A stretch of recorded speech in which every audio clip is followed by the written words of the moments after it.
Welcome back to the channel, guys. I'm going to show you how to get those deer, those bucks, does, whatever, out in the daylight hours. Does, obviously are more tolerant. They're more kind of laid back, and they'll do kind of the same thing, pretty much year round. Obviously, they're going to go where the best food is, the same as bucks. Bucks need that, high quality food just like does do, and they will seek that out. That's why over the years I've always expressed the importance of soil health on your food plots. Soil samples, lime, fertilizer, micronutrient levels in the soil, because the healthier the soil is, the healthier the plants will be, which in turn will make them more attractive.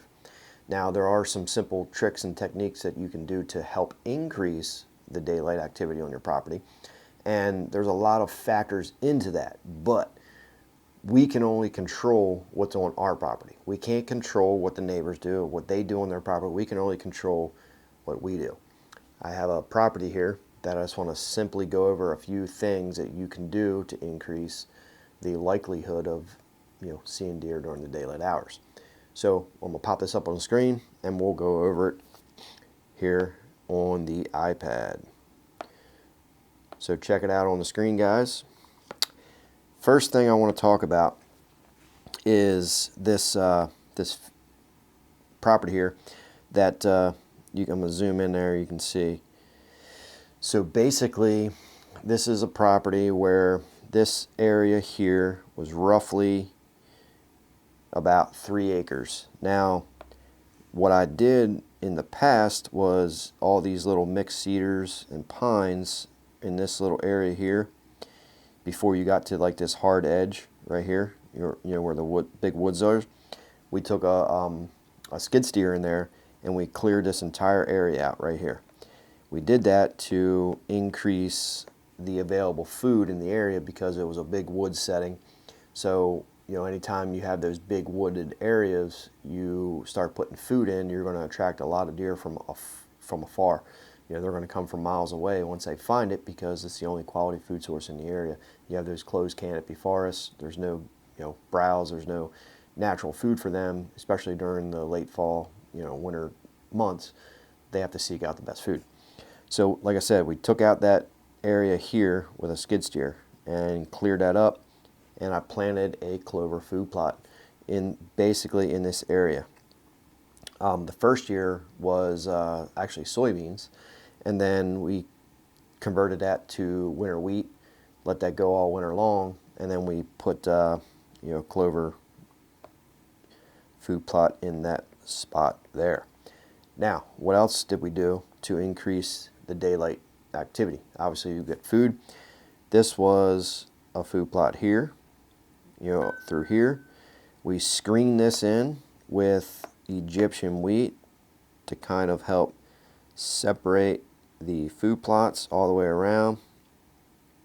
And then also we had Egyptian wheat here.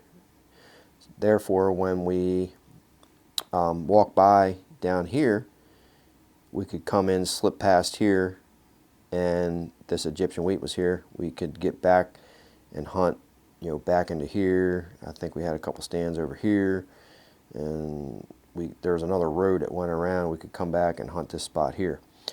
We did that. Egyptian wheat is very important to help increase that daylight activity. Now, another thing that we did was we had a tower blind tucked back into here. We had a stand here, which we called the lucky stand. And once we had these food plots established, I should put this back into here too. This was a clover food plot all through here. Food plot, and food plot.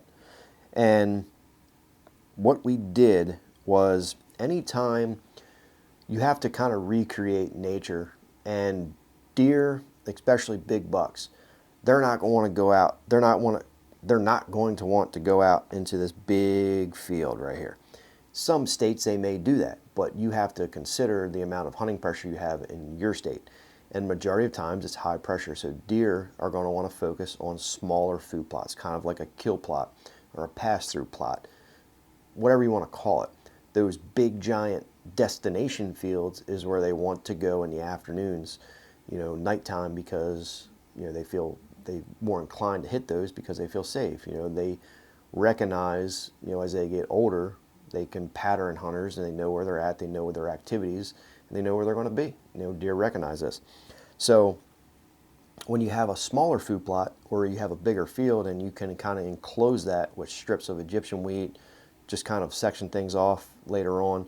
If you want to plant, you know, areas of switchgrass to help, you know, increase that activity, just because you have that lower base of cover, you go from, you know, big timber area here, then you kind of go through a soft edge, you know, in here, and then to the food plot. They have the habitat change of big woods, the soft edge to a food plot. And that's the other thing that we kind of did here, was over in here was apple trees. This was a few apple trees up in here. Those apples would fall early season, but up in here was bedding areas. They were already bedding areas. I helped, you know, increase that activity in there by just cutting some trees and stuff. But what we did, instead of having this hard edge right here, okay, and then food plot, I went in and cut this woods back right into here and created a soft edge. Basically, I cut the trees, you know, I let some fall into the food, some fall back into the woods about 10-15 yards wide from the woods to the food plot. I cut that back in, increased sunlight into that area, created a bunch of beautiful natural browse all through there. So you had the bedding area, which was right here. They would travel, they would come out of this bedding area, they'd hang up right here, they'd hang up right here, they'd hit this soft edge, and then they would work their way out into the food plot. And it would happen because you're kind of recreating that nature, you know, how it works. You know, habitat change. Deer are all about habitat change. So when you can kind of recreate that and make it just more realistic of having that timber to a soft edge to a food plot, you take that big food plot, you make it smaller with strips of Egyptian wheat or switchgrass, and you can hunt around that, keep pressure to the minimum. You're going to increase daylight activity on the property. It's pretty simple, but you have to consider recreating it, having different habitat changes, right? Different habitat changes to help increase the daylight activity on the property. Now, obviously, there's a lot of factors go into this. Pressure, you know, where the bedding areas actually are. So let's say from here to here was a mile. Deer are bedding here, where this X is. They have to travel a mile to get to this food. They're going to get to the food most likely at dark, right? But if they're traveling from this bedding area here and here, and they travel to here, okay, hit this soft edge to the food plot, that's 200, 300 yards. Most likely, that's easy enough distance for them to get to this food plot during the daylight hours because they're not traveling as far.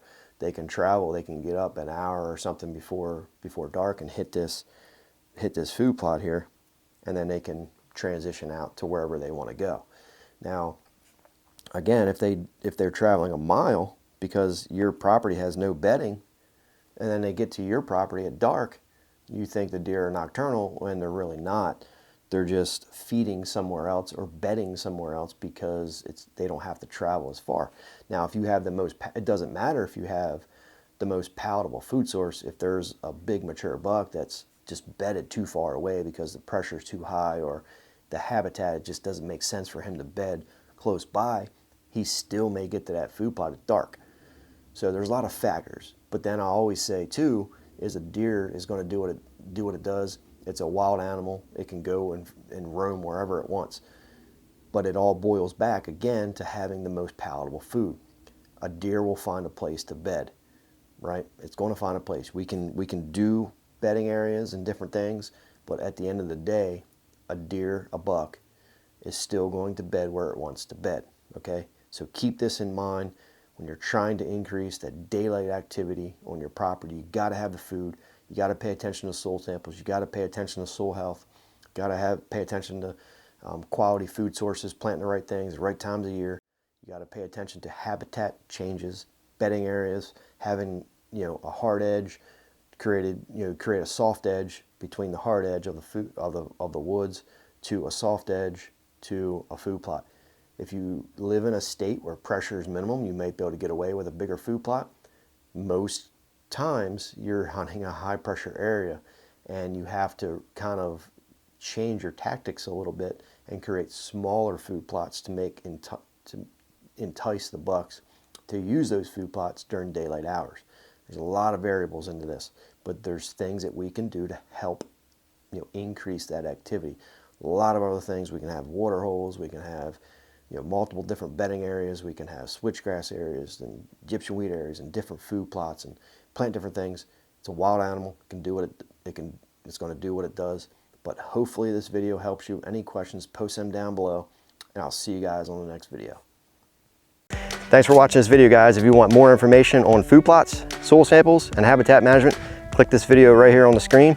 Thanks for watching. Subscribe if you guys are new.